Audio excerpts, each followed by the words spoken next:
गायत्री महामंत्र एक बार मेरे साथ दोहराओ।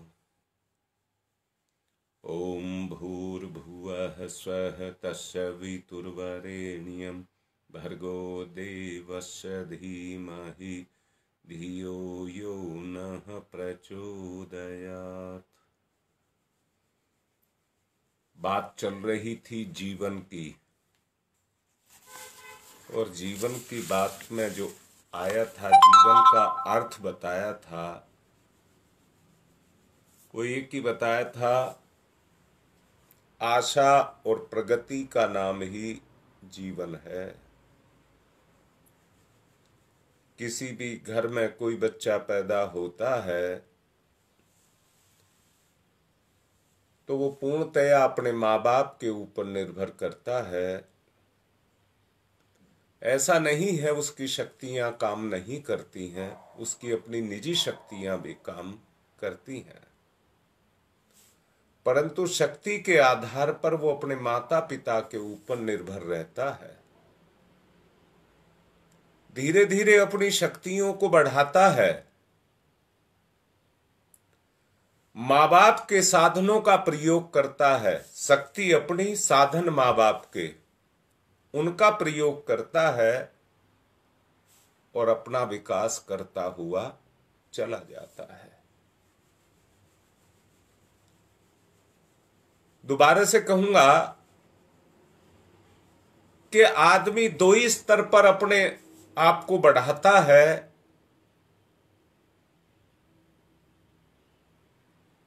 और दोनों स्तर पर बढ़ाते हुए एक साथ दोनों स्तर बढ़ते जाते हैं। जैसे ही वो प्रकृति के नियमों के तहत अपने जीवन को आगे बढ़ाता है, वैसे ही वैसे उसकी दोनों शक्तियां उसके अंदर बढ़ती हुई चली जाती हैं।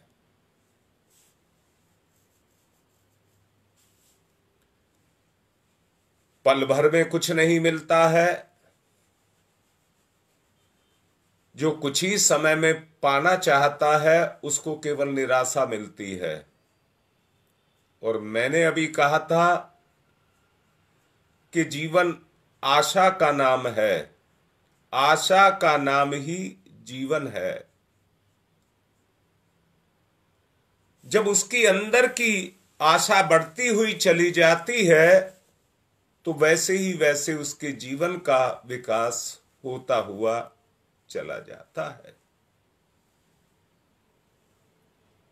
कल मैं आप लोगों को एक स्तर पर लेकर के आया था और उस स्तर के बारे में मैंने कहा था, जहां मैंने कहा था कि मेरे होना ही सब कुछ है। अगर मैं नहीं हूं और दुनिया है, अगर मैं नहीं हूं और दुनिया है, तो मेरे ना होने से मुझे दुनिया का कोई लाभ नहीं है। अर्थात सारा किससे चलता है? मुझसे चलता है।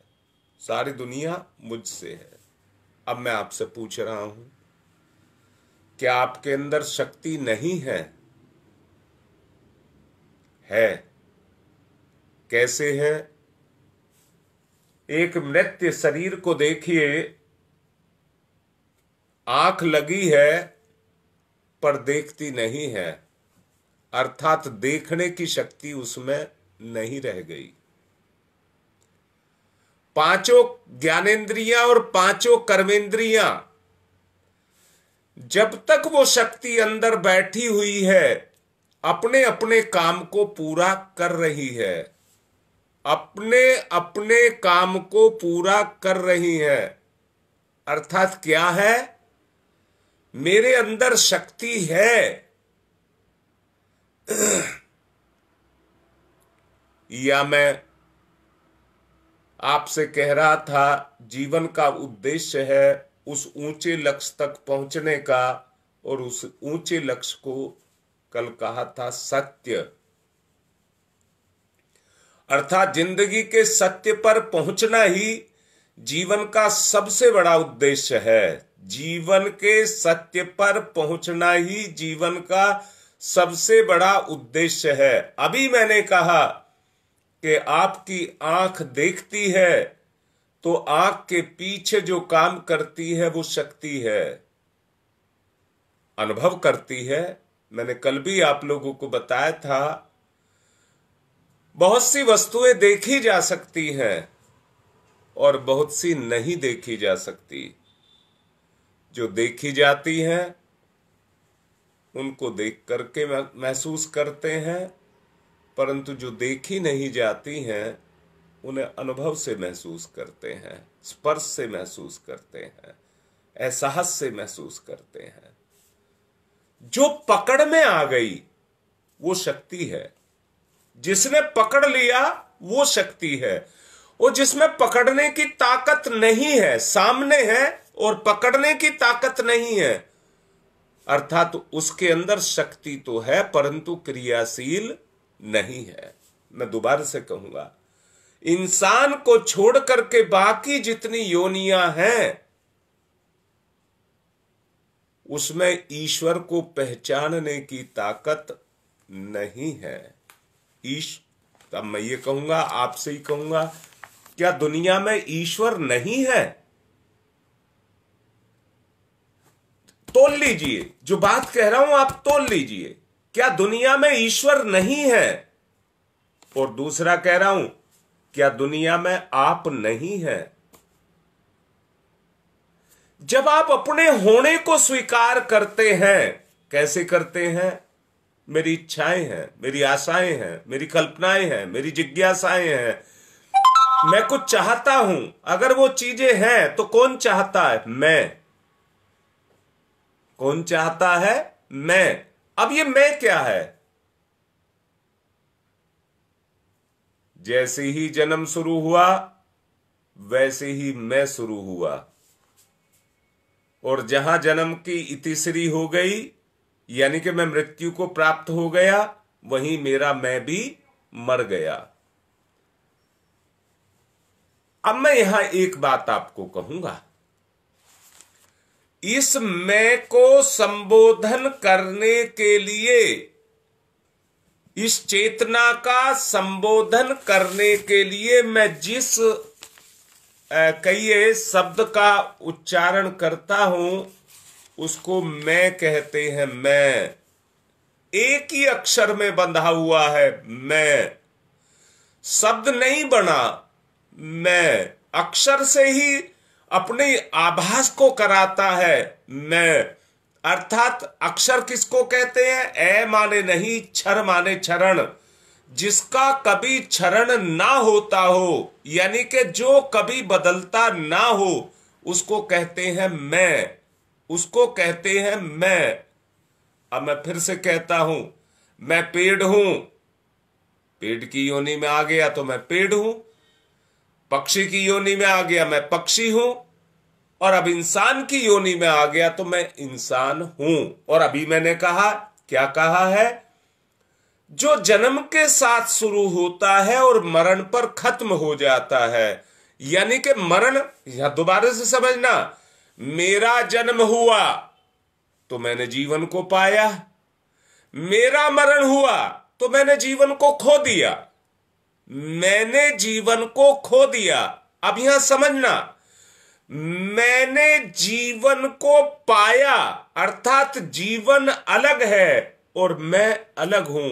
इसको दोबारा से समझना, घोड़ा और गाड़ी अलग अलग है, पर जब घोड़े को गाड़ी में जोड़ दिया जाता है तो जुड़ करके एक हो जाता है। मैं और मेरा शरीर अब मैं बन गया, यानी कि मैं और मेरा शरीर दोनों एक हो गए। अब ना शरीर मुझसे अलग है, ना मैं शरीर से अलग हूं। मेरी गति किसमें है? इस तन में है। इस तन के अंदर ही मेरी गति है, परंतु याद रखना, ये दोनों का, जड़ और चेतन का मिला हुआ स्वरूप है। जड़, इसी के अंदर कलेवर भी है और इसी के अंदर स्वरूप भी है। दोनों आपस में गुथे हुए हैं, मिले हुए हैं, मिले हुए हैं। मैं फिर से आपसे कहता हूं, जैसे पानी में दूध मिल जाता है और दूध पानी में मिल जाता है और दोनों एक हो जाते हैं, परंतु दोनों को अलग अलग नहीं किया जा सकता क्या? देखिए, वैसे तो नहीं किया जा सकता, क्योंकि मिलने के बाद अपने हाथ में कुछ नहीं रहा। मिलने के बाद अपने हाथ में कुछ नहीं रहा। ईश्वर ने हमें पंच तत्व भी दिए हैं तो पंच शक्तियां भी दी हैं। अगर आपको दूध और पानी को अलग अलग करना है तो उसे तपाना पड़ेगा। जैसे तपता जाएगा पानी निकलता जाएगा। मैं फिर से कहता हूं, दूध और पानी का ऐसा साथ है, ऐसी दोस्ती है, ऐसा अपनापन है कि मिलने के बाद सारे भेद मिटा करके एक हो जाते हैं। मिलने के बाद सारे भेद मिटा करके एक हो जाते हैं।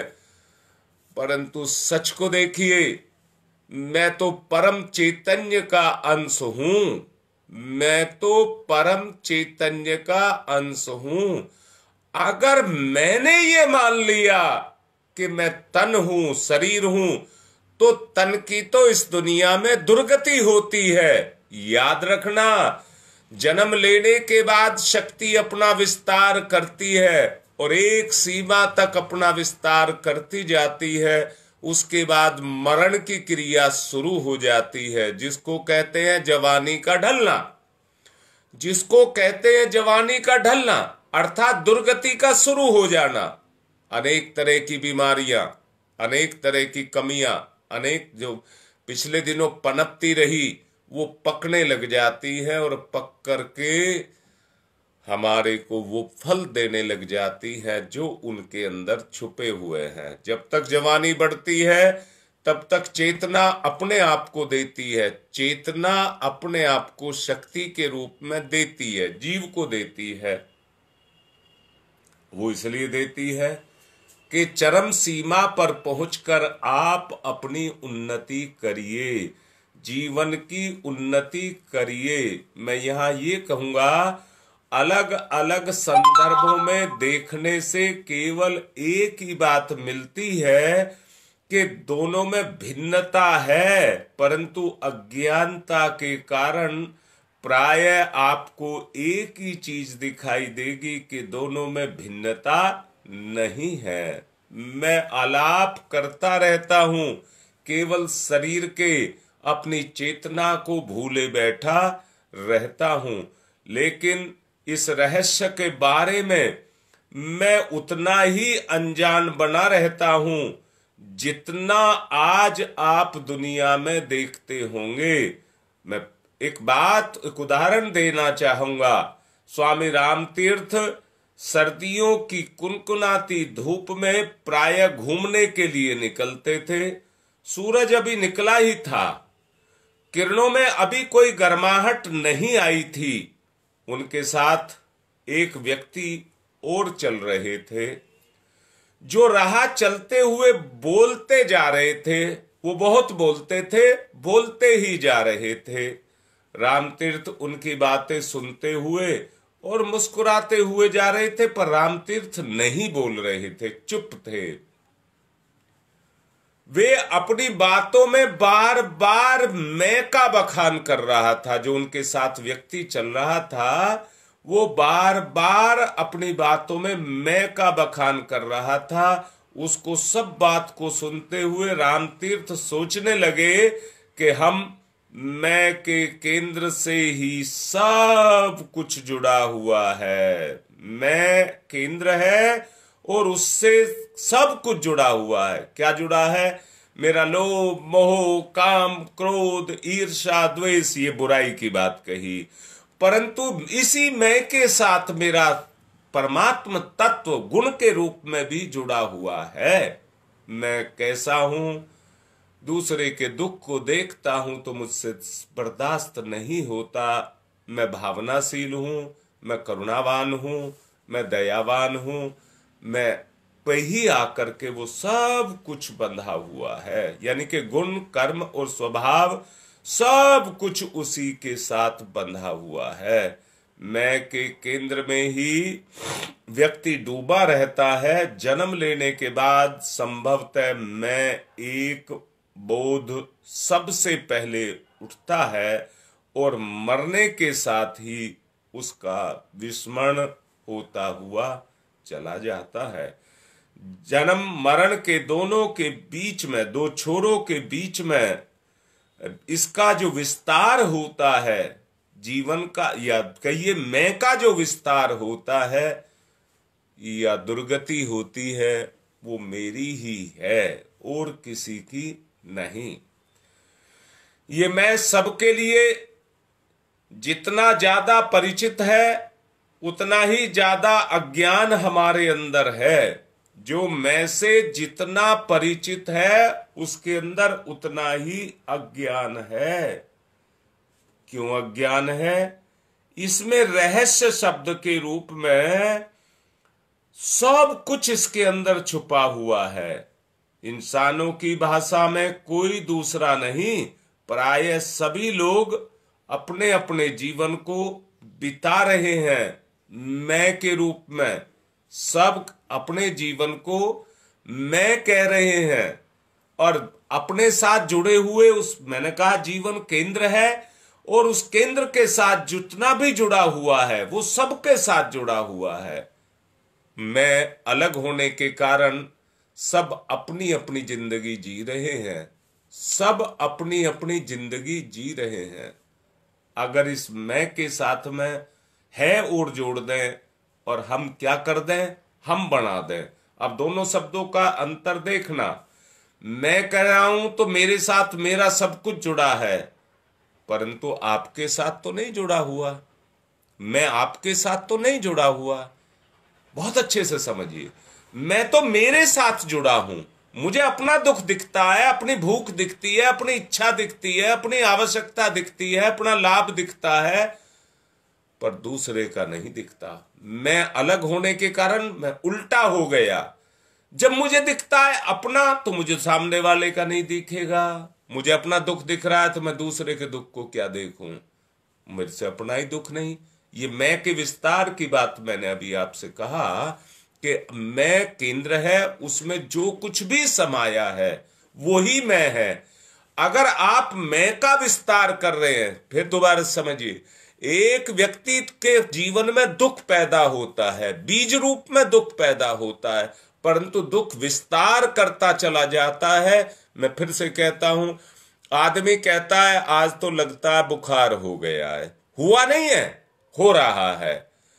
अब वो हो रहा है नहीं हो रहा क्योंकि मैंने मान लिया कि मुझको बुखार हो रहा है। मेरे मान लेने के कारण बुखार नहीं है, तो वो तत्व मेरे साथ आकर के जुड़ता हुआ चला जाएगा और जुड़ते जुड़ते क्या होगा, मेरी अवस्था बुखार के रूप में पैदा हो जाएगी। मैं बुखार के रूप में जुड़ जाऊंगा और मुझे बुखार चढ़ जाएगा। मैंने फिर से कह रहा हूं, मैं को व्यक्ति केंद्र मानता है और संसार से जुड़ा हुआ है। संसार से जो कुछ भी खींच रहा है वो मैं खींच रहा हूं। मेरा जो अहम है वो उसको खींच रहा है। परंतु मैंने कहा अगर मैं इंसानियत में आना चाहता हूं, मैंने अभी कहा था केवल मानव योनि ही एक ऐसी योनि है जिसमें हमसे परिचित हो सकते हैं, जिसमें ज्ञान से परिचित हो सकते हैं, जिसमें व्यक्ति अपने पराये को मिटा सकता है। और मिटा सकता है तो मैं कहूंगा, फिर से कहूंगा, जब तक मैं रहेगा तब तक बुराइयों पर चलता रहेगा, बुराई उसके साथ आकर के जुड़ती रहेंगी। और जब हम बन जाएगा, हम बनने का मतलब है मैं अपनी दुख में दुखी ना हूं, परंतु सामने वाले के दुख को अपने से ज्यादा समझूं और अपने दुख को दूर कर पाऊं ना कर पाऊं, दूसरे के दुख को दूर कर पाऊं। ईश्वर ने कुछ संसार को ऐसा बनाया है जो अपना दुख दूर करता है वो फंसता है, और जो दूसरों के दुख दूर करता है उसके अपने दुख दूर अपने आप हो जाता है, ईश्वर कर देता है। अर्थात कैसा बनाया है, आदमी समझ ही नहीं पाता अपने आप को कि मैं क्या हूं, इस बात को समझ नहीं पाता और क्या करता रहता है, केवल अपने मैं की पूर्ति करता रहता है और इसी जीवन में फंसा हुआ रहता है, फंसा हुआ रहता है। यही व्यक्ति के ऊपर मैं का बंधन है, मैं का बंधन है। जीवन का जो उद्देश्य ईश्वर ने दिया था उसका ज्ञान ना होने के कारण हम उसकी पूर्ति नहीं कर पाते, केवल इतने के अंदर ही बंधे हुए भटके हुए रह जाते हैं, उससे आगे आगे नहीं बढ़ पाते। अगर आगे बढ़ना है तो जितना आप मैं को मिटाएंगे, ये कोई ऐसी चीज नहीं है कि दीवार पर कुछ लिखा है आप उसे मिटा देंगे। अपने अहम में से जब आप मैं को मिटाते चले जाएंगे, अपनी हस्ती को मिटाएंगे, तो आपके साथ में जो जुड़ा हुआ आपका अहम तत्व है वो धुलता हुआ चला जाएगा, धुलता हुआ चला जाएगा, मिट जाए। एक अवस्था आएगी जब सत्य उसके अंदर, मैंने अभी कहा था कि दूध में पानी मिल गया, दूध में पानी मिल गया, अब दूध में से पानी को अलग करना चाहते तो उसे तपना पड़ेगा। ऐसे ही व्यक्ति में जो अहम तत्व आकर के समाहित हो गया, अगर उसको बाहर करना है तो आपको तपना पड़ेगा। और तप क्या है? सत्य पर चलना। मैं फिर से कह रहा हूं, बहुत अच्छे से समझ लेना। अच्छे मार्ग पर चलना बहुत कठिन होता है, अच्छे यानी कि सच्चे मार्ग पर चलना बहुत कठिन होता है और झूठ के मार्ग पर चलना बहुत आसान होता है। आप सोच करके देखो, हमारे साथ कितने हजारों हजारों व्यक्ति जुड़े हुए हैं, हजारों हजारों व्यक्ति जुड़े हुए हैं जो रिश्ते की इज्जत भी करते हैं। ऐसा नहीं कह रहे कि मुझे चाहते नहीं है, चाहते भी हैं, परंतु उस रास्ते पर नहीं चल पाते जो परम पूज्य गुरुदेव ने बताया है, उस रास्ते पर नहीं चल पाते। मैं फिर से कहूंगा, सत्य वो रास्ता है जिस पर मैं चल रहा हूं, या सत्य रास्ता वो है जो मेरा गुरु बता रहा है? तोल करके देखिए, दोनों बात को तोल करके देखिए। मैं फिर से कह रहा हूं, जो मेरा गुरु रास्ता बता रहा है, वास्तव में मेरी चेतना इस बात को स्वीकार करती है कि मेरा गुरु जिस रास्ते पर मुझे चला रहा है वो सत्य का रास्ता है। और मैं जिस रास्ते पर चल रहा हूं, ऐसा नहीं कह रहा कि गुरु ने जो रास्ता बताया उस पर मैं नहीं चलता हूं, परंतु मेरे रास्ते में झूठ भी मिला हुआ है। जैसे दूध में पानी मिला हुआ है, ऐसे ही मेरी चेतना में झूठ भी मिला हुआ है, अज्ञान, असत्य, वो भी मेरी चेतना में मिला हुआ है। अब मैं फिर से कहूंगा, अगर असत्य में सत्य मिलता जाएगा तो जो स्थिति अंधेरे में प्रकाश की हो जाती है कि प्रकाश के पैदा होते के साथ ही उतना ही अंधेरा छटता जाता है, और जैसे जैसे प्रकाश बढ़ाया जाता है वैसे ही वैसे कमरे में प्रकाश भी पैदा होने लग जाता, उसकी सघनता पैदा होने लग जाती है। अब मैं ये कह रहा हूं, अगर देखना, फिर से देखना, परमात्मा पूर्ण है, जागृत है, चैतन्य है, गुणों से भरपूर है। अगर हम भी बनना चाहते हैं तो हमको क्या करना पड़ेगा? ईश्वर के बताए गए उस रास्ते पर ईश्वर के साथ चलना पड़ेगा, ईश्वर के कंधे से कंधा मिला करके चलना पड़ेगा। मैंने शुरू में बोला था, कुछ चीजें हैं जो हमको दिखती हैं, कुछ आंख से दिखती हैं, कुछ को हम एहसास से, अनुभव से उनको पहचानते हैं, उनको पहचानते हैं।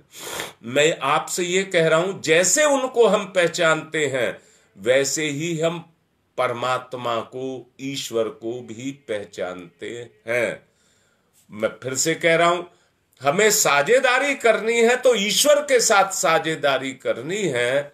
मैं सोच करके देखो, अगर कबाड़ का और आग का मेल होता है, कबाड़ का आग का मेल होता है, वो कबाड़ जो अंधेरे में, सीलन में, सड़न में पड़ा हुआ था, जब वो आग के साथ जाकर के मिलता है, आग अपना प्रभाव उसके अंदर फैलाती है गर्मी के रूप में, वो गर्म होता जाता है, और जैसे जैसे गर्म होता जाता है वैसे ही वैसे उसके अंदर जो कुछ छुपा हुआ है वो बाहर जाता है, बाहर जाता है। यहां फिर से कह रहा हूं, कबाड़ तो जलेगा परंतु पहले गंदगी बाहर जाएगी। जब गंदगी बाहर निकल जाएगी तो कबाड़ जलेगा, कबाड़ जलेगा। ठीक इसी तरह से अगर हम भी अपने जीवन को धन्य बनाना चाहते हैं, पवित्र बनाना चाहते हैं, तो उसके लिए हमें भी क्या करना पड़ेगा? गर्म करना पड़ेगा। उस गर्म करने का नाम है तप। गर्म करने का नाम है तप। अब मैंने अभी आपसे कहा था, गलत रास्ते पर तो सब चल जाते हैं, बगैर चलाए भी चल जाते हैं, अपने आप चल जाते हैं, पर सच्चाई का मार्ग सीधी चढ़ाई है। सच्चाई का मार्ग सीधी चढ़ाई है, उस पे बिरले ही चल पाते हैं, बिरले ही चढ़ पाते हैं। अब मैं फिर से कह रहा हूं, समझा रहा हूं आपको, अगर सत्य के मार्ग पर चलोगे तो मैं ये कहना चाहूंगा कि आग के पास गर्मी ना मिले ये हो नहीं सकता, हो नहीं सकता। और जहां गर्मी हो वहां सीलन टिक जाए ये भी नहीं हो सकता, ये भी नहीं हो सकता। इसलिए मैं आपसे एक बात कह रहा हूं कि सत्य के मार्ग को, यानी कि ईश्वर के मार्ग को जब हम अनुभव करें और उस मार्ग पर हम चलें, तो उस मार्ग पर चलने से सत्य हमारे अंदर प्रकट होगा, और सत्य के प्रकट होने के कारण ही हमारे अंदर वो निखार आता हुआ चला जाएगा, निखार आता हुआ चला जाएगा। कौन सा निखार? आत्म तत्व हमारे अंदर बढ़ता हुआ चला जाएगा। आत्म तत्व के बढ़ने से ईश्वरीय तत्व हमारे अंदर जागृत होने लग जाएगा। अगर वो ईश्वरीय तत्व, मैंने फिर से कह रहा हूं, झूठ पर, बुराई पर चलना बड़ा आसान है, बड़ा अच्छा लगता है। झूठ का भी अपना एक रस है, परंतु क्षणिक है, क्षणिक है। दूसरी तरफ पुण्य का, तप का अपना प्रभाव है। मैं फिर से कहता हूं, अगर सत्य को आपसे कोई गलत काम हो गया तो जिंदगी छोटी पड़ जाएगी, एक छोटा सा दाग भी आपसे धुल करके नहीं देगा। अगर आप धोना चाहते, उस दाग को हटाना चाहते, तो ईश्वर की शरण के अलावा कोई रास्ता नहीं है। ईश्वर की शरण के अलावा कोई रास्ता नहीं है। अर्थात इस मैं को चलाइए, जो मैं बैठा हुआ है उसे ईश्वर में चलाइए, ईश्वर की तप चलाइए। मैं फिर से कह रहा हूं, जिस तरह से गर्मी को पाकर के, सूरज की गर्मी को पाकर के पत्थर भी अपनी अवस्था को बदल देता है, उसमें भी गर्मी पैदा हो जाती है, इसी तरह से हम भी अपनी अवस्था को अगर बदलें तो बदलने के लिए और कोई रास्ता नहीं है। पतन के तो बहुत सारे रास्ते हैं, परंतु उत्थान का एक ही रास्ता है, और वो रास्ता है तप का रास्ता है। वो रास्ता तप का रास्ता है। अर्थात हम तप के रास्ते पर चलें। मैं फिर से कह रहा हूं, मैं और मेरा भगवान बस दो ही इस दुनिया में है। दुनिया तो भरी पड़ी है, दुनिया में किसी चीज की कोई कमी नहीं है, परंतु सब आपके काम आने वाला नहीं है। आप ही कितनों के काम आ सकते हैं। जैसे ईश्वर सबका भला करता है, आप भी कर सकते हैं, क्योंकि आप ईश्वर के अंश हैं। आप जितना भला कर सकते हैं उतना करें, और जितना भला आप करते चले जाएंगे उतना ही ईश्वर आपके अंदर समाहित होता हुआ चला जाएगा। कुछ लड़कियां दोपहर को लगभग 2 बजे के आसपास मेरे पास जुड़ती हैं, और मैं उनको साधना के बारे में समझा रहा हूं, आज भी समझाऊंगा। मैंने पिछले दिनों से एक टॉपिक छेड़ा है, ईडा पिघला और सुषुम्ना नाड़ी का छेड़ा है, और उससे मैंने बताया शक्ति पैदा होती है। मैं आज भी उस बात को दोपहर को उन बच्चों को समझाऊंगा, परंतु और सबको उस ऑडियो को डलवाया जाता है। उसका डलवाने का मतलब ही ये होता है कि आप सब उसको समझिए, आप सब उसको समझिए। मेरा उसमें भी ये मतलब है कि मैं एक लाइन लेकर के चलाऊं, एक शाखा लेकर के चलाऊं। जिस तरह के मेरे साथ बच्चे आकर के जुड़े हैं उनको उसी तरह का रास्ता दिखाया जाता है। मैं फिर से कहता हूं, एक बच्चे के लिए अपना जीवन है, एक गृहस्थ जीवन के लिए अपने सिद्धांत हैं, एक बूढ़ों के लिए अपना एक संसार है। सबके लिए ये संसार तो एक ही है, पर अपने अपने रास्ते से सब इसका इस्तेमाल करते हैं, सब अपना इस्तेमाल करते हैं। आज मैं उनको भी इस शक्ति के बारे में समझाऊंगा और आप सब तक भी वो पहुंचेगा। अगर मैं एक बात कहना चाहता हूं, अगर आप अपना उत्थान करना चाहते हैं तो उस सामूहिकता में जिसमें मैं ना रह जाऊं और मैं हम बन जाऊं, उस मैं को मुझे अपना विकास करना होगा। यानी कि मैं से ही मेरा विकास है। मैं जैसे अपने आप को मैं कह करके मैं अपने आप को संबोधन करता हूं, वैसे ही हम सब एक हो जाएं, हम सब एक हो जाएं। इकट्ठी घनीभूत चेतना, दोबारा से समझिए, अगर आग को बखेरा जाता है तो चिंगारी बन जाती है और चिंगारी बन करके तुरंत बुझ जाती है, ज्यादा देर नहीं टिक पाती, तुरंत बुझ जाती है। अगर मैं करता रहा तो इस जन्म में क्या होगा, मेरा अस्तित्व तो खत्म हो जाएगा और आज मैं इंसान हूं, पता नहीं इस योनि को भोग करके कौन सी योनि में जा करके जन्म लूंगा, क्योंकि मैंने अपने आप को भोग लिया। मैंने जो अपने पुण्य लेकर के आया था, मैं करते हुए मैंने अपने पुण्यों को भोग लिया।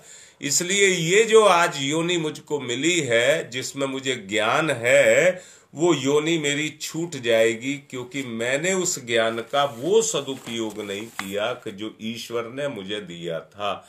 मानव जीवन के लाभों में सबसे बड़ा लाभ अगर कोई है तो वो एक ही है कि हम परमात्मा के ज्ञान को प्राप्त करें, परमात्मा के ज्ञान को हम प्राप्त करें। वो इस मानव योनि में आकर के ही सबको होता है। इस मानव योनि के अलावा दूसरी योनियों में ज्ञान तो होता है, पर उसमें ईश्वर का ज्ञान नहीं होता। इस निखिल ब्रह्मांड में को जो धारण करता है, इसका संचालन करता है, उसी सत्ता का नाम ई परमात्मा है। उसे हम परमात्मा के नाम से अभिज्ञान करते हैं और वो हमारा सबसे निकट संबंधी है। यही क्यों कहना चाहिए कि हम उसके सबसे निकटतम रूप हैं। उसी की शक्तियां, उसी की विशेषताएं जो हमारे अंदर, या कहूं मानवता के अंदर जो काम कर रही हैं, वो उसी की विशेषताएं हैं। मानव के अतिरिक्त इस संसार में और भी असंख्यों जीव हैं, प्राणी हैं, उनकी गणना नहीं की जा सकती। आदमी की ठीक से नहीं की जा सकती कि धरती पर कितने आदमी हैं। आदमी को ही नहीं गिन सकता, तो दूसरी योनियों में बैठे हुए जीवों को कितना गिन सकता है। ये संभव नहीं है। प्राणी जो, उनमें किसी को भी परमात्मा का ज्ञान नहीं है। परमात्मा का ज्ञान तो दूर, अपने आसपास की प्रकृति के बारे में भी उनको ज्ञान नहीं है। होता क्या है, हमें अगर आगे जाना है तो मनुष्योत्तर जो योनि है वहां हमको नहीं जाना है, हमें इससे आगे जाना है। ये हमारा सौभाग्य है कि हमको मानव जीवन प्राप्त हुआ है। ये मेरा अपना सौभाग्य है कि मुझे मानव जीवन प्राप्त हुआ है। और ये सबसे बड़ा सौभाग्य है कि मानव जीवन को प्राप्त करके हम कम से कम ईश्वर का काम कर रहे हैं। ईश्वर का काम हम कर रहे हैं, ये हमारा और भी बड़ा सौभाग्य है। 84 लाख योनियों में भटकने और ठोकर खाने के बाद मनुष्य को सर्वोच्च जो कोटि प्राप्त हुई है, वो मनुष्य योनि के रूप में प्राप्त हुई है। इस सर्वोच्च कोटि के मिलने का भी एक रहस्य है, और वो है जीवन का ऐसा अवसर जिसका सदुपयोग करके मनुष्य अपने आदि स्रोत को, परमात्मा को पा सके। जिससे उसकी उत्पत्ति हुई है उसको वो पा सके। जन्म मरण ये सब तो जीवन के साथ जुड़े हैं, ये अपने समय पर आते रहते हैं और अपने प्रभाव को देते और जाते रहते हैं। ये सब उसी पर टिका हुआ है। सच को जानना, परमात्मा को पाने का जो प्रयत्न है वो आरंभ अगर नहीं कर देते तो निश्चय ही हमको न जाने कौन कौन सी और योनियों में जन्म लेना पड़ेगा। इसलिए बहुत अच्छे से कह रहा हूं, अगर हम अधर्म का रास्ता अपनाएंगे तो यातना सहेंगे, ये भी निश्चित है, क्योंकि कर्म का फल ही दुनिया के अंदर है। जो जैसा करता है उसको वैसा ही भोगना पड़ता है। अपने कर्म से कोई बच नहीं सकता, अपने कर्म से कोई बच नहीं सकता। इसलिए हमको क्या करना पड़ेगा, हमको उस जीवन के क्रम को अपनाना पड़ेगा जो अपना प्रयत्न करते हुए हमें इस जीवन के क्षेत्र में आगे को बढ़ाएं। बार बार हम दूसरी योनियों को लेकर के और बार बार अपने स्तर को पीछे गिरा करके हम आगे नहीं बढ़ सकते, हम आगे नहीं बढ़ सकते। अगर हम आगे बढ़ना चाहते हैं तो हमें जीवन के उस क्रम को अपनाना पड़ेगा। यदि आप आरंभ ना किया हो तो अपने लक्ष्य को सर्वदा के लिए, जो आज आपको असंभव दिखता है, आप उस पर चलना शुरू कर दीजिए। वो आपको असंभव नहीं संभव दिखाई देगा। असंभव नाम की कोई चीज इस दुनिया में नहीं है। परमात्मा की प्राप्ति के उपायों में एक सबसे सरल और सुबोध्य अगर उपाय है तो उसका नाम है उपासना। उसका नाम है उपासना, अर्थात हमेशा अपने गुरु के नजदीक रहना। तन से नहीं कह रहा हूं, मन से हमेशा अपने गुरु के नजदीक रहना। यहां मैं फिर से कहूंगा, जप तप कथा कहिए, पवित्र स्थानों पर जाना, ये सब इसीलिए ही किया जाता है और कोई उसका कारण नहीं है, किसी दूसरे कारणों के लिए उसको नहीं किया जाता। मैं फिर से कह रहा हूं, जो भी हम जब तब पूजा पाठ करते हैं वो केवल एक ही काम के लिए करते हैं कि हम ईश्वर के सबसे निकटतम रहें। मैं भी आपसे ये कह रहा हूं, प्रकाश की निकटता अंधकार को दूर करती है। जो जिसके निकट पहुंचता चला जाता है वैसे ही गुण उसके अंदर अवतरित होते हुए चले जाते हैं। मैं निवेदन करूंगा, हमें ईश्वर के सबसे निकटतम जाना है, और निकटतम जाने से क्या होता है, संसार के सारे काम करते हुए जब हम लक्ष्य की पूर्ति के लिए लक्ष्य की तरफ बढ़ते हुए चले जाते हैं, बूंद जब पानी के नजदीक जाती है तो बूंद को पानी अब खींच करके अपने अंदर मिला लेता है। हवा जब हवा की तरफ को बढ़ती है तो सारी हवा को अपने में समेटती रहती है।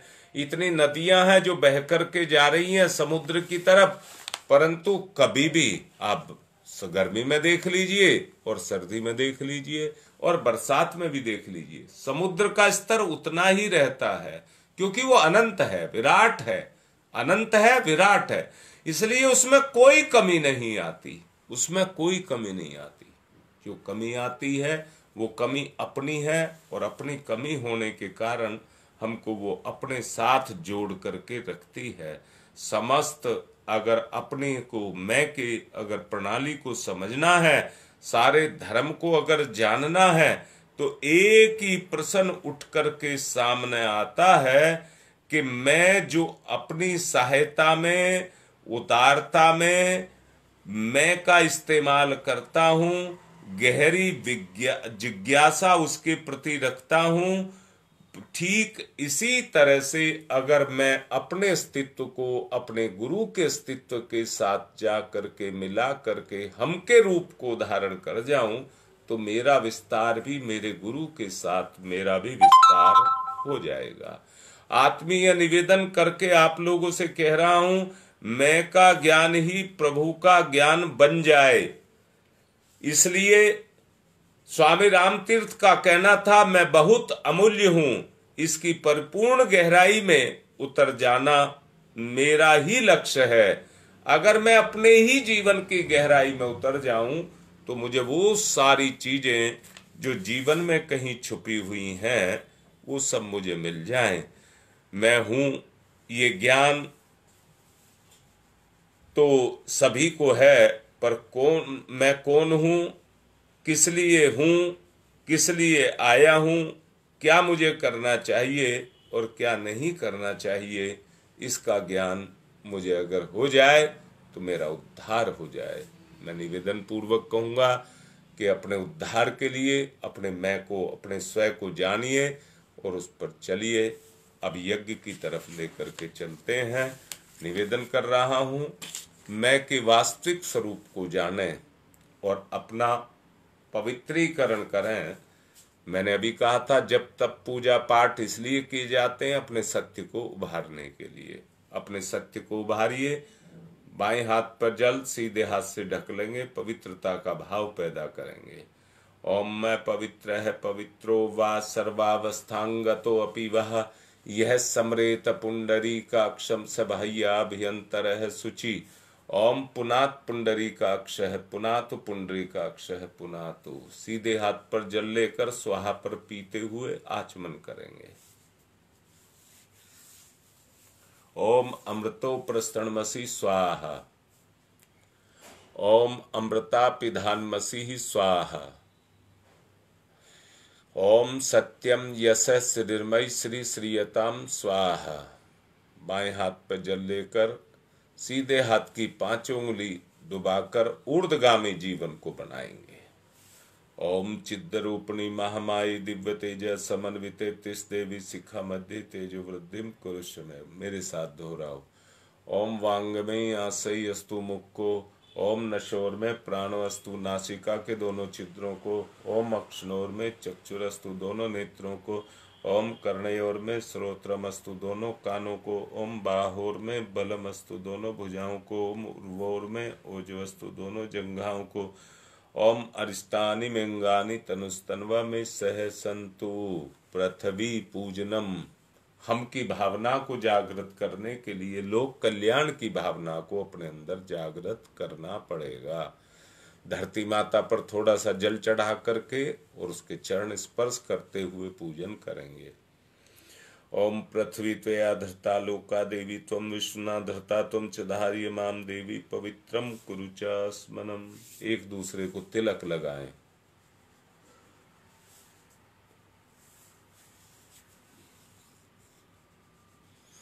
ओम चंदनस्य महत्यपूर्णम पवित्रम पापनाशनम आपदाम हरते नित्यम लक्ष्मी तिष्ठति सर्वदाम। मुट्ठी बांध करके संकल्प लेंगे। जिन्होंने कलावा नहीं बांध रखा हो बांध लेंगे। ओम व्रतेन दीक्षा मापनोति दीक्षा यापनोति दक्षिणाम दक्षिणाम श्रद्धया मापनोति श्रद्धया सत्यमाप्यते। अब सबसे पहले दीपक का पूजन करेंगे। दीपक को तिलक करिए। ओम अग्निर्ज्योति ज्योतिरग्नि स्वाहा। सूर्य ज्योति ज्योति सूर्य स्वाहा। अग्निर्वर्चो ज्योतिर्वर्च स्वाहा। ज्योतिर्वर्चो अग्निर्वर्च स्वाहा। ज्योति ही सूर्य सूर्य ज्योति ही स्वाहा। अब कलश को तिलक करेंगे। कलश पूजन। ओम तत्त्वायामि ब्रह्मणा वन्दमानस्तदा शास्ते यजमानो हविर्भिः अहेडमानो वरुणेह बोध्यर्षः ग्वंसमान आयुः प्रमोसीः।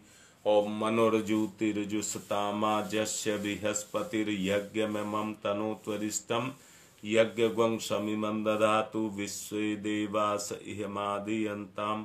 ओम प्रतिष्ठः ओम वरुणाय नमः आवाहयामि स्थापयामि ध्यायामि ततो नमस्कारम करोमि। माँ अब सबसे पहले गुरुदेव को और माता जी को बुलाएंगे। तिलक करेंगे दोनों को। उनकी सत्ता को अनुभव करिए। गुरुर्ब्रह्मा गुरुर्विष्णु गुरुरेवो महेश्वर गुरुरेव साक्षात् परमं तस्मै श्री गुरुवे नमः। अखंडमंडलाकारं व्याप्तं येन चराचरं तत्पदं दर्शितं येन तस्मै श्री गुरुवे नमः। मातृवत्र लालयित्री च पितृवत्र मार्गदर्शिका नमस्तु गुरु सत्ताय श्रद्धा प्रज्ञायुताश्चया। ओम श्री गुरुवे नमः। आवाहयामि स्थापयामि ध्यायामि ततो नमस्कारम करोमि। माँ गायत्री का आवाहन तिलक करेंगे।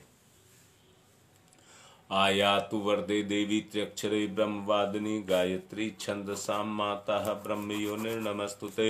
ओम श्री गायत्री नमः। आवाहयामि स्थापयामि ध्यायामि ततो नमस्कारम करोमि।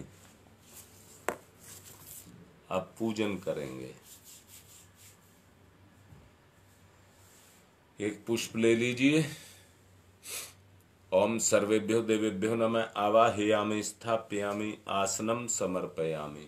बूंद बूंद करके 4 बूंद जल छोड़ेंगे। सहायक प्रतिनिधि कलावे के 2 टुकड़े तोड़ लेंगे। पाद्यम समर्पयामि अर्घम समर्पयामि आचमनम समर्पयामि स्नानम समर्पयामि वस्त्रम समर्पयामि। कलावे का 1 टुकड़ा ले लीजिए। यज्ञोपवीतम समर्पयामि। दूसरा लीजिए। वस्त्रम समर्पयामि। तिलक करिए। गंधम विलेपयामि। चावल अक्षतानि समर्पयामि। पुष्पाणि समर्पयामि। धूपम माग्रयापयामि। दीपम दर्शयामि।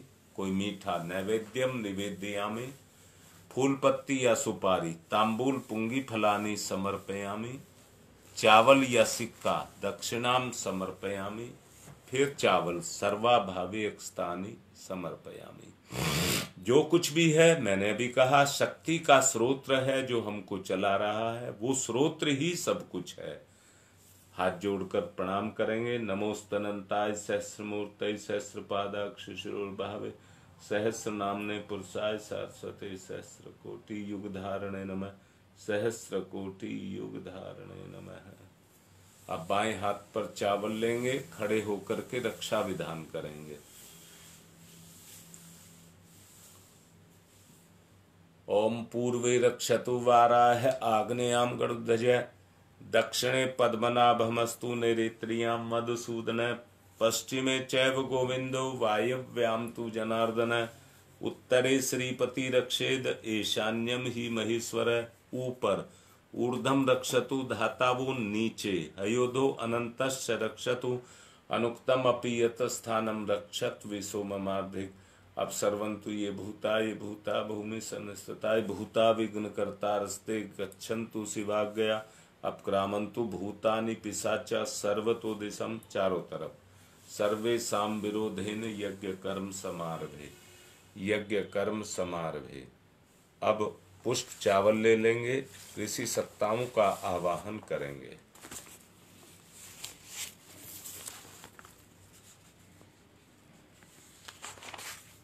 सबसे पहले गौतम ऋषि का। श्रोत्र कर्म के संप्रदाय का जिनने किया परिवर्तन था। अग्निहोत्र की परंपरा में किया सुखद संशोधन था। सभी प्राणियों के प्रिय उन गौतम ऋषि को आज नमन। ऋषि प्रिय थे जो रहे ना निष्क्रिय। उन गौतम ऋषि को आज नमन। ओम गौतमय सर्वभूतानां सर्वशक्तीनां च सदा प्रियम श्रोत्राम कर्माणाम चैव संप्रदाय प्रवर्तक। ओम गौतमाय नमः। आवाहयामि स्थापयामि ध्यायामि। अब भारद्वाज ऋषि का आवाहन। सदा अध्ययन को तत्पर ऋषि भारद्वाज का है वंदन। अतल ज्ञान के थे सागर ऋषि भारद्वाज का है वंदन। हे ऋषिवर, ये भाव भरा आमंत्रण है, स्वीकार करें। हम सब का आतिथ्य यज्ञ में आकर अंगीकार करें। ओम भारद्वाज नमस्तुते सदा अध्ययन तत्पर आवाहयामि यज्ञ अस्मिन् पूज्यम प्रतिगृह्यताम। ओम भारद्वाजाय नमः। आवाहयामि स्थापयामि ध्यायामि ततो नमस्कारम करोमि। अब विश्वामित्र ऋषि का आवाहन। तेजस्वी प्रज्वलित अग्नि से तप की जो प्रतिमूर्ति बने, गायत्री की प्रतिस्थापना करके जग की पूर्ति बने, उन ऋषि विश्वामित्र को करते हम आज सब नमन। यहाँ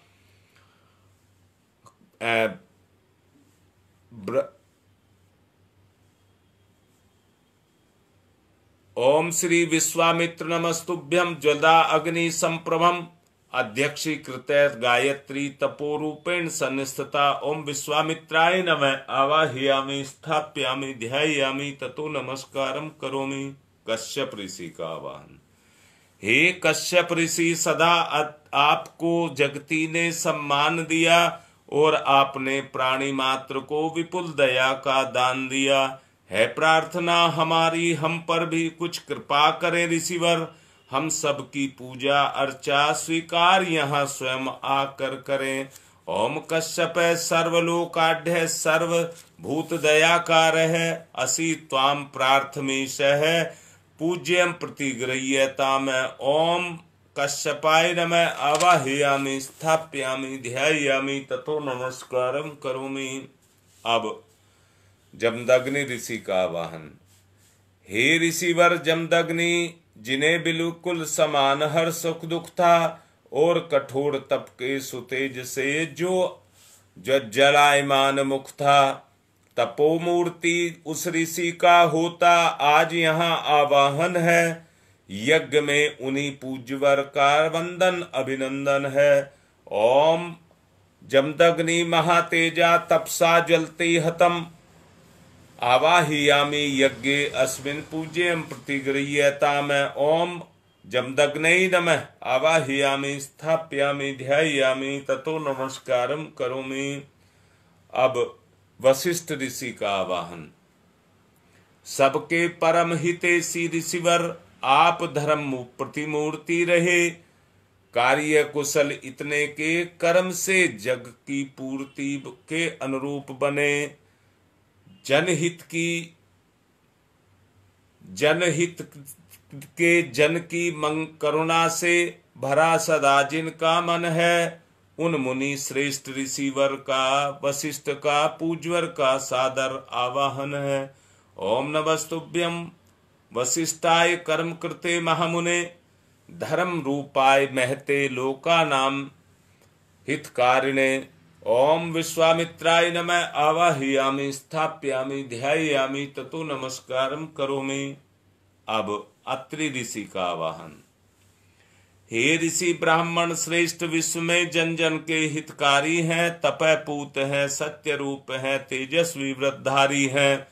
हे महान ऋषि अत्रि, आपको नमस्कार हम सबका है। आज आप पर भी कुछ यज्ञ भार हम सबका है। ओम अत्रै तु नमस्तुभ्यं सर्वलोक हितैषिणे तपो रूपाय सत्याय ब्रह्म तेजसे मित तेजसे। ओम अत्रै नमः आवाहयामि स्थापयामि ध्यायामि ततो नमस्कारम करोमि। मां अरुंधति का आवाहन मातृशक्ति के रूप में। सुख सौभाग्य प्रदात्री माता बालक शीश झुकाते हैं। इस पुनीस बेला में ऋषि माता तुम्हें बुलाते हैं। हम अबोध बालक हैं माता, कर लो पूजा ग्रहण अभी। यहाँ यज्ञ मंडल में होवे ममता का अवतरण अभी। ओम अरुंधत्यै नमस्तुभ्यं सर्वलोक सब सौख्य प्रदायिनी एहि मंडले त्वं नमः पूजा ग्रहण में। ओम अरुंधत्यै नमः आवाहयामि स्थापयामि ध्यायामि ततो नमस्कारम करोमि। अब अग्नि स्थापना की तरफ चलेंगे। कुंड में अग्नि स्थापित करिए। ओम भूर्भुवस्वः द्यौरिवभुम्नाः पृथिवीवरीम्नाः तस्यास्ते पृथिवी देव यजने पृष्ठे अग्निं मन्नाधाय दधे अग्निं दूतं पुरो दधे हव्यवाहमुपबुर्वे देवामासादयादिः। ओम अग्नै नमः अग्निम आवाहयामि स्थापयामि ध्यायामि ततो नमस्कारम करोमि। समिधा ले लेंगे 4, घी को तपा लेंगे थोड़ा,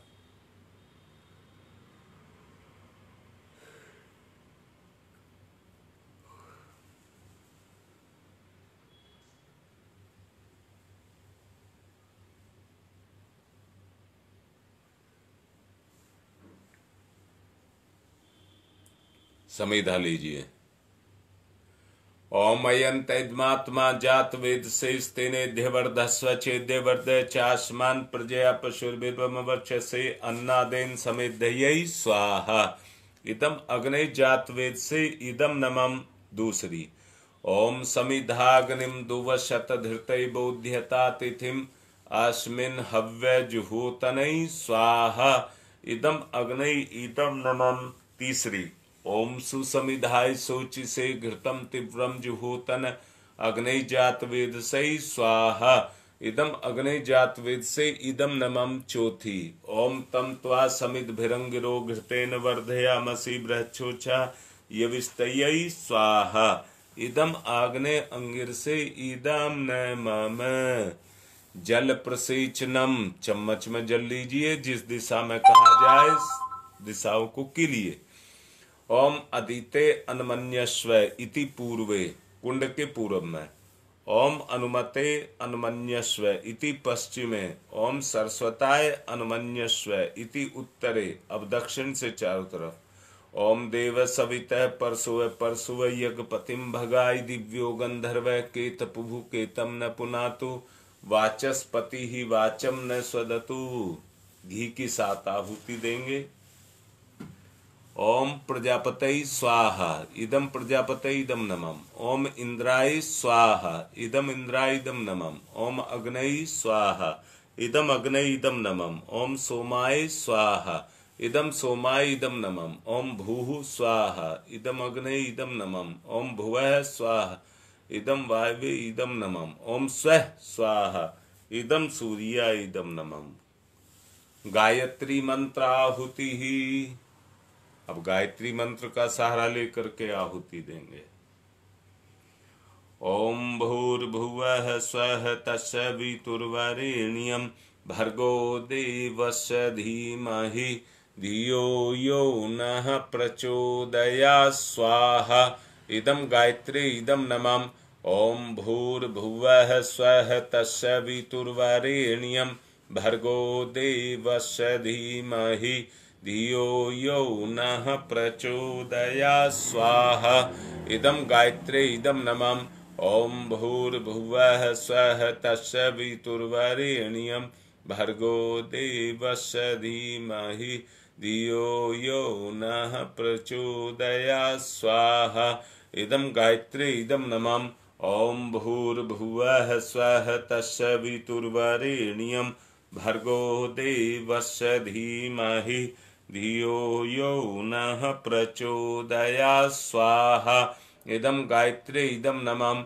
ओम भूर्भुवः स्वः तत्सवितुर्वरेण्यं भर्गो देवस्य धीमहि धियो यो नः प्रचोदयात् स्वाहा। इदम गायत्री इदम नमः। ओम भूर्भुवः स्वः तत्सवितुर्वरेण्यं भर्गो देवस्य धीमहि धियो यो नः प्रचोदयात् स्वाहा। इदम गायत्री इदम नमः। ओम भूर्भुवः स्वः तत्सवितुर्वरेण्यं भर्गो देवस्य धीमहि धियो यो नः प्रचोदयात् स्वाहा। इदम गायत्री इदम नमः। ओम भूर्भुवः स्वः तत्सवितुर्वरेण्यं भर्गो देवस्य धीमहि धियो यो नः प्रचोदयात् स्वाहा। इदम गायत्री इदम नमः। ओम भूर्भुवः स्वः तत्सवितुर्वरेण्यं भर्गो देवस्य धीमहि धियो यो नः प्रचोदयात् स्वाहा। इदम गायत्री इदम नमः। ओम भूर्भुवः स्वः तत्सवितुर्वरेण्यं भर्गो देवस्य धीमहि धियो यो नः प्रचोदयात् स्वाहा। इदं गायत्री इदं नमः। ओम भूर्भुवः स्वः तत्सवितुर्वरेण्यं भर्गो देवस्य धीमहि धियो यो नः प्रचोदयात् स्वाहा। इदं गायत्री इदं नमः। ओम भूर्भुवः स्वः तत्सवितुर्वरेण्यं भर्गो देवस्य धीमहि धियो यो नः प्रचोदयात् स्वाहा। इदं गायत्री इदं नमः। विशेष आहुतियां साहिबाबाद गाजियाबाद से मंजू त्यागी, उनके भाई को दिक्कत है, बीमार हैं, उनके लिए और उनके परिवार की भलाई के लिए। भदोई से, कटरा से श्रीमती कृष्णा देवी चौबे के अच्छे उज्जवल भविष्य के लिए और पूरे परिवार के लिए क्या नाम, वहीं से एक लड़का अंकित है जो इटहरा का रहने वाला है, उसके भी अच्छे स्वास्थ्य के लिए। बाकी सब पूरा देव परिवार है, उसमें जिस किसी को कोई भी दिक्कत हो उनके अच्छे स्वास्थ्य के लिए, अच्छे दाम्पत्य जीवन के लिए, अच्छे पारिवारिक जीवन के लिए। ओम त्र्यंबकं यजामहे सुगंधिं पुष्टिवर्धनम् उर्वारुकमिव बन्धनान् मृत्योर्मुक्षीयमामृतात् स्वाहा। इदं महामृत्युंजय इदं नमामि। ओम त्र्यंबकं यजामहे सुगंधिं पुष्टिवर्धनम् उर्वारुकमिव बन्धनान् मृत्योर्मुक्षीयमामृतात् स्वाहा। इदं महामृत्युंजय इदं नमामि। ओम त्र्यंबकं यजामहे सुगंधिं पुष्टिवर्धनम् उर्वारुकमिव बन्धनान् मृत्योर्मुक्षीयमामृतात् स्वाहा। इदं महामृत्युंजय इदं नमामि। हमारी एक बिटिया सोनी है, उसका आज जन्मदिन है, उसके लिए भी। ओम भास्कराय विद्महे दिवाकराय धीमहि तन्नः सूर्य प्रचोदयात् स्वाहा। इदं सूर्याय इदं नमः। ओम भास्कराय विद्महे दिवाकराय धीमहि तन्नः सूर्य प्रचोदयात् स्वाहा। इदं सूर्याय इदं नमः। ओम भास्कराय विद्महे दिवाकराय धीमहि तन्नः सूर्य प्रचोदयात् स्वाहा। इदं सूर्याय इदं नमः। ओम पंचवक्राय विद्महे महादेवाय धीमहि तन्नः रुद्र प्रचोदयात् स्वाहा। इदं रुद्राय इदं नमः। ओम पंचवक्राय विद्महे महादेवाय धीमहि तन्नः रुद्र प्रचोदयात् स्वाहा। इदं रुद्राय इदं नमः। ओम पंचवक्राय विद्महे महादेवाय धीमहि तन्नः रुद्र प्रचोदयात् स्वाहा। इदं रुद्राय इदं नमः। ओम प्रखर प्रज्ञाय विद्महे महाकालाय धीमहि तन्नः श्रीरामाय प्रचोदयात् स्वाहा। इदं महाकालाय इदं नमः। ओम सजल श्रद्धाय विद्महे महाशक्तये धीमहि तन्नः माता भगवती प्रचोदयात् स्वाहा। इदं महाशक्तये इदं नमः। कोरोना के लिए आहुति। पहली कृमिनाश के लिए।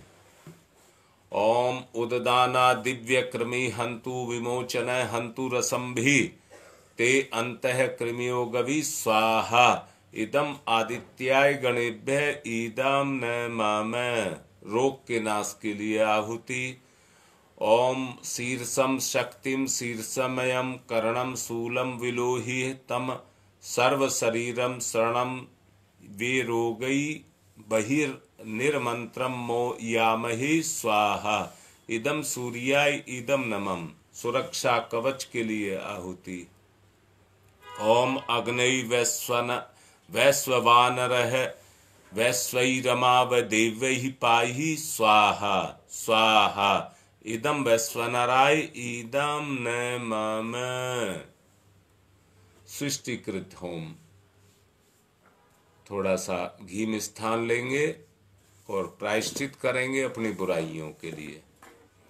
ओम यदस्य कर्मणोत्यरिचम यादवा न्यून्यमिहा करम अग्निष्ठ द्विजात्सरम सुहूतम करोतु में अग्नि सृष्टिकृत सुहूत सर्पैश्चिताहुतीनाम कामानाम समृद्धैत्रे सर्वान्न कामान समृद्धयै स्वाहा। इदम अग्नि सृष्टिकृत इदम नमम पूर्णाहुति। ओम पूर्णमिद पूर्णमिदम पूर्णात् पूर्णमुदच्यते पूर्णस्य पूर्णमादाय पूर्णमेवावशिष्यते। ओम पूर्णादर्वी परापत सुपूर्णा पुनरापत वसने विकर्णवः ईस्मृजैग्वं सत्कृतौ स्वाहा। ओम सर्वं वै पूर्णग्वं स्वाहा। ओम सर्वं वै पूर्णग्वं स्वाहा। 1 चम्मच घी लेकर के धार बांध करके छोड़ दीजिए, वसोधारा। ओम वसोः पवित्रमसि सतधारम वसो पवित्रमसि सहस्रधारम देवस्ता सविता पुनातु वसो पवित्रेण सद्धारेण सुपुवा काम दुक्षयै स्वाहा। आरती करें।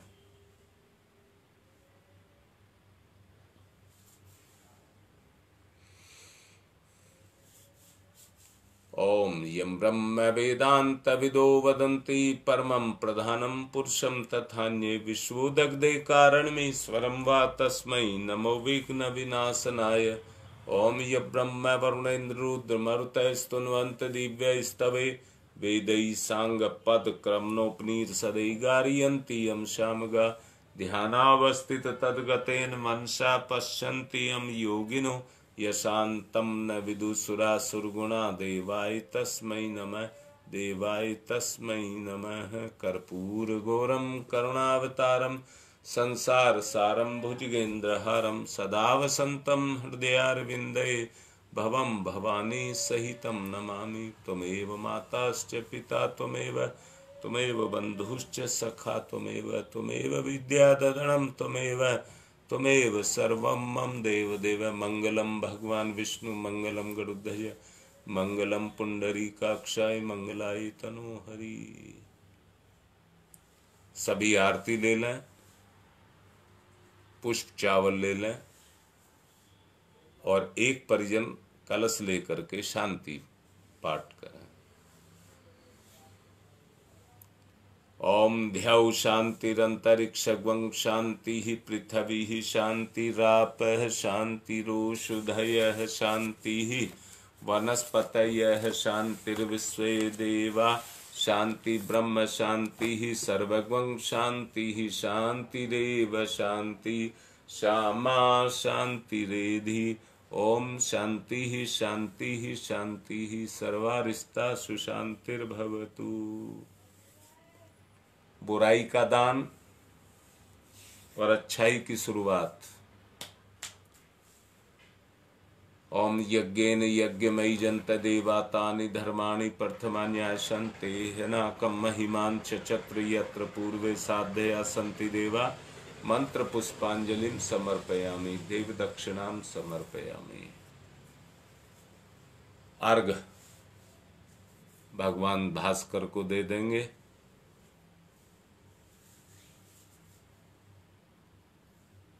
ओम सूर्य देव सहस्रांशो तेजो राशे जगतपते अनुकंप्य माम भक्त गणार्गम दिवाकर। ओम सूर्याय नमः आदित्याय नमः भास्कराय नमः।